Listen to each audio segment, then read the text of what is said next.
Chapter 8. First Changes.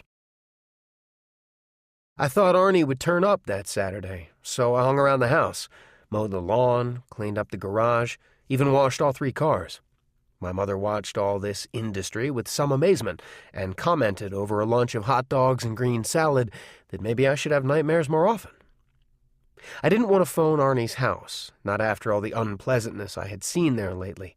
But when the pregame show came on and he still hadn't shown, I took my courage in my hands and called. Regina answered, and although she was doing a good facsimile of Nothing Has Changed, I thought I detected a new coolness in her voice. It made me feel sad. Her only son had been seduced by a baggy old whore named Christine, and old buddy Dennis must have been an accomplice. Maybe he had even pimped the deal. Arnie wasn't home, she said. He was at Darnell's garage. He had been there since 9 that morning. "Oh," I said lamely. "Oh, wow, I didn't know that." It sounded like a lie. Even more, it felt like a lie. "No?" Regina said in that new, cool way. "Goodbye, Dennis." The phone was dead in my hand. I looked at it a while and then hung up. Dad was parked in front of the TV in his gross purple Bermudas and his Jesus shoes. A 6-pack of Strohs crashed down in the cooler beside him. The Phillies were having a good day, belting the almighty hell out of Atlanta. My mom had gone out to visit one of her classmates. I think they read each other their sketches and poems and got exalted together. Elaine had gone over to her friend Della's house. Our place was quiet. Outside, the sun played tag with a few benign white clouds. Dad gave me a beer, which he does only when he's feeling extraordinarily mellow. But Saturday still felt flat. I kept thinking of Arnie, not watching the Phillies or soaking up the Rays, not even mowing the grass over at his house and getting his feet green. Arnie in the oily shadows of Will Darnell's do-it-yourself garage, playing games with that silent, rusting hulk while men shouted and tools clanged on the cement with that piercing white metal sound, the machine gun drill of pneumatic guns loosening old bolts, Will Darnell's wheezy voice and asthmatic cough. And goddamn it, was I jealous? Was that what it was? When the 7th inning came along, I got up and started to go out. "Where are you going?" my dad asked. "Yeah, just where was I going? Down there? To watch him?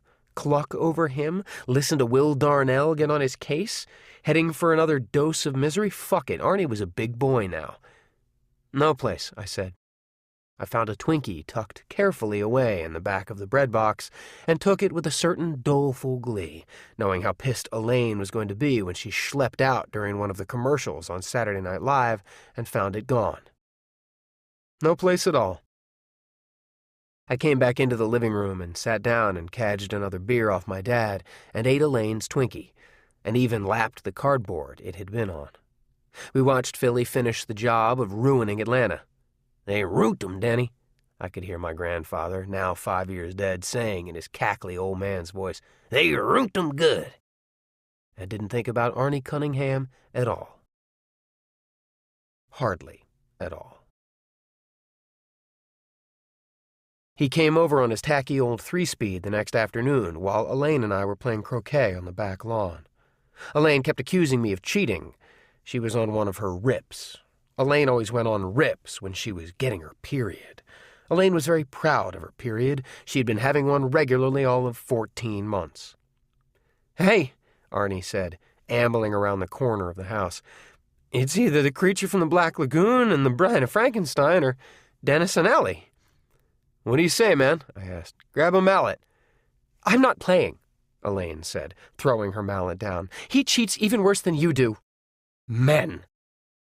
As she stalked off, Arnie said in a trembling, affected voice, "That's the first time she ever called me a man, Dennis." He fell to his knees, a look of exalted adoration on his face. I started laughing. He could do it good when he wanted to, Arnie could. That was one of the reasons I liked him as well as I did. And it was a kind of secret thing, you know? I don't think anyone really saw that wit except me. I once heard about some millionaire who had a stolen Rembrandt in his basement where no one but him could see it. I could understand that guy. I don't mean that Arnie was a Rembrandt or even a world-class wit, but I could understand the attraction of knowing about something good. Something that was good, but still a secret. We goofed around the croquet course for a while, not really playing, just whopping the Jesus out of each other's balls.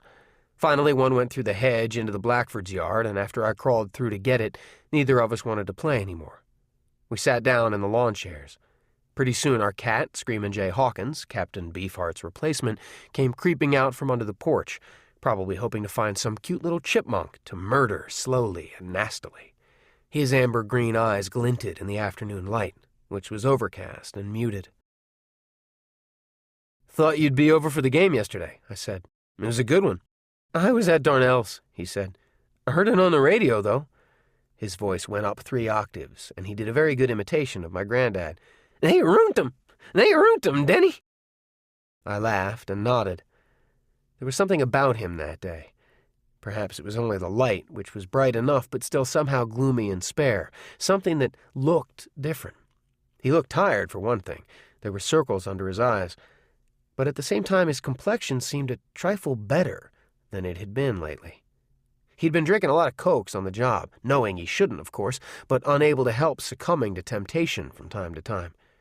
His skin problems tended to go in cycles, as most teenagers do, depending on their moods. Except in Arnie's case, the cycles were usually from bad to worse and back to bad again. Or maybe it was just the light. "What'd you do on it?" I asked.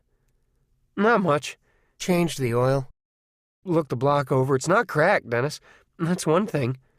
LeBay or somebody left the drain plug out somewhere along the line, that's all. A lot of the old oil had leaked out.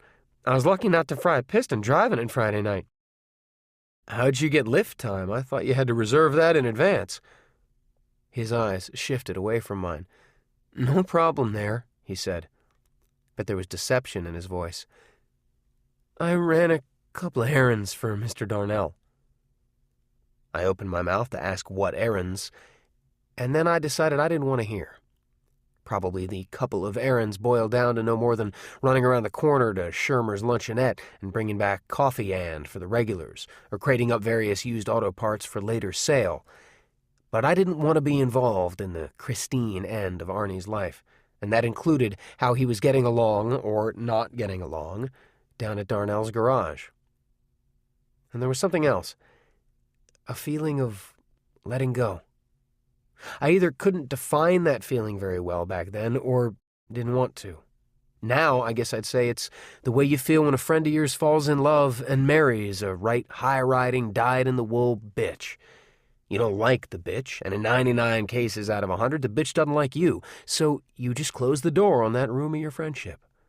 When the thing is done, you either let go of the subject, or you find your friend letting go of you, usually with the bitch's enthusiastic approval. "Let's go to the movies," Arnie said restlessly. "What's on?" "Well, there's one of those gross kung fu movies down at the State Twin. How does that sound?" "Yah!" He pretended to administer a savage karate kick to Screamin' Jay Hawkins, and Screamin' Jay took off like a shot.